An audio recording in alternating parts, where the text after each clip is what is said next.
Hi everyone, I am Dr. V.T. Rajesh, pediatrician from Muthamal Hospital, Tirunelveli.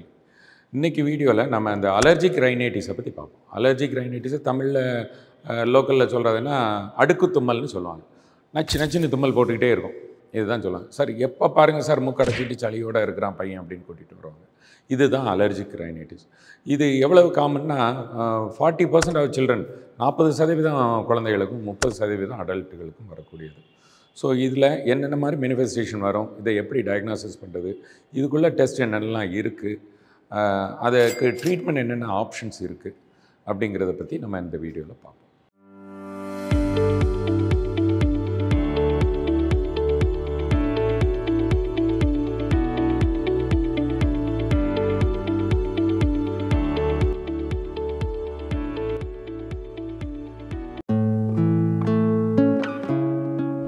So allergic rhinitis அப்படிங்கிறது மூக்குலேருந்து தொண்டைக்கு வர உள்ள mucosal மெம்பரேனில் வரக்கூடிய ஒரு அலர்ஜி. இது குழந்தைகள்லேருந்து பெரியவங்க வரலாம்.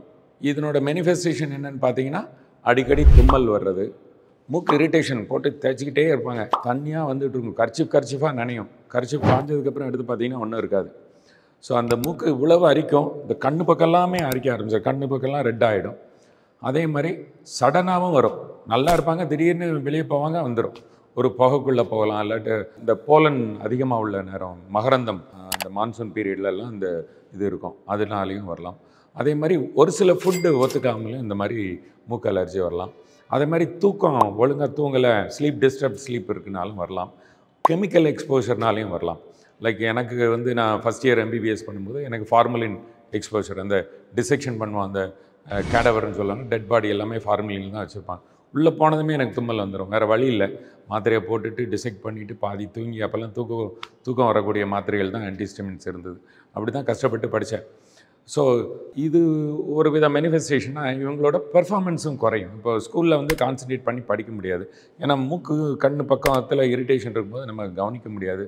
ஆன்டிஹிஸ்டமின் மாத்திரை ஒரு சிலது தூக்கம் வரும், ஸோ அதனாலேயும் ஸ்கூல் பெர்ஃபார்மன்ஸ் குறையலாம். ஸோ அதே மாதிரி ரீடு பண்ண முடியாது, கண் இரிட்டேஷன் இருந்துகிட்டு இருக்கும், அதனால் ரீடிங்குமே கஷ்டம். ஸோ இதெல்லாம் இந்த கிளினிக்கல் மேனிஃபெஸ்டேஷன்ஸ். ஸோ இதை எப்படி டயக்னாசிஸ் பண்ணுறது? ஸோ டாக்டர்ஸ் உங்கள்கிட்ட டீட்டெயில் ஹிஸ்ட்ரி கேட்பாங்க.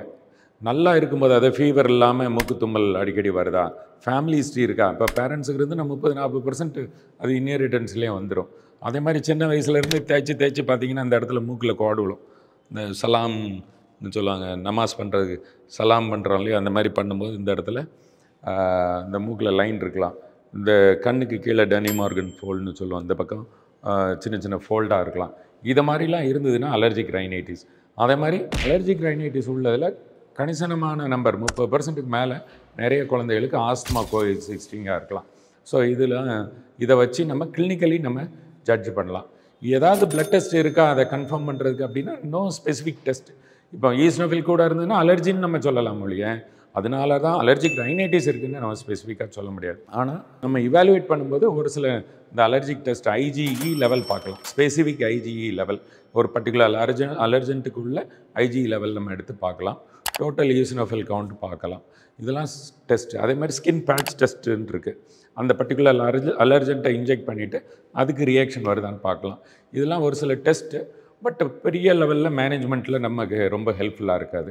ஸோ இதை வச்சு ஓரளவு நம்ம ஜட்ஜ் பண்ணிக்கலாம், இதனால தான் இருக்குது, அதை அவாய்ட் பண்ண முடிஞ்சால் பண்ணிக்கலாம் அப்படின்ட்டு. இப்போ ட்ரீட்மெண்ட் ஆஸ்பெக்டை பார்ப்போம், அதில் ப்ரிவென்ஷனை முதல்ல பார்ப்போம். ஸோ ப்ரிவென்ஷன், நம்ம டஸ்டி என்விரான்மெண்ட்டில் போகிறோன்னா மாஸ்க் போட்டுட்டு போங்க.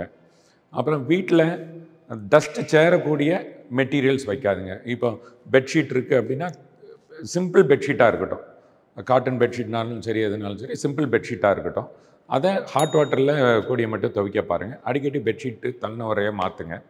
வீட்டில் இந்த ஹெப்பா ஃபில்டர் உள்ள ரூம் ஏர் பியூரிஃபையர் வச்சுக்கோங்க. ஸோ இதெல்லாம் ஃபில்டர் பண்ணும். அதே மாதிரி அனிமல் டேண்ட்ரஃப்னால் வரலாம். ஸோ அனிமல்ஸை வீட்டு பக்கம் நம்ம அலோவ் பண்ணாதுங்க. குழந்தைங்க சப்போஸ் அது கூட விளையாடுறாங்களா, நல்ல தரோ பாத் கொடுங்க, அனிமல்ஸுக்கு கொடுத்துட்டு நல்ல கோம்பிங் பண்ணதுக்கப்புறம் குழந்தைங்களை விளையாட விடுங்க. ஸோ அதே மாதிரி அலர்ஜென்ட் ஃபுட்டு, ஒரு சில ஃபுட்டு பர்டிகுலர் ஃபுட்டு அலர்ஜி இருக்குது. இப்போ தயிர் சாப்பிட்டா வருது, எலுமிச்சம்பழம் ஜூஸ் குடித்தா வருது, திராட்சைப்பழம் சாப்பிட்டா வருது, புளிப்பு ஃபுட்டு ஏதாவது எடுத்தால் வருதுன்னா அதெல்லாம் அவாய்ட் பண்ணுங்கள்.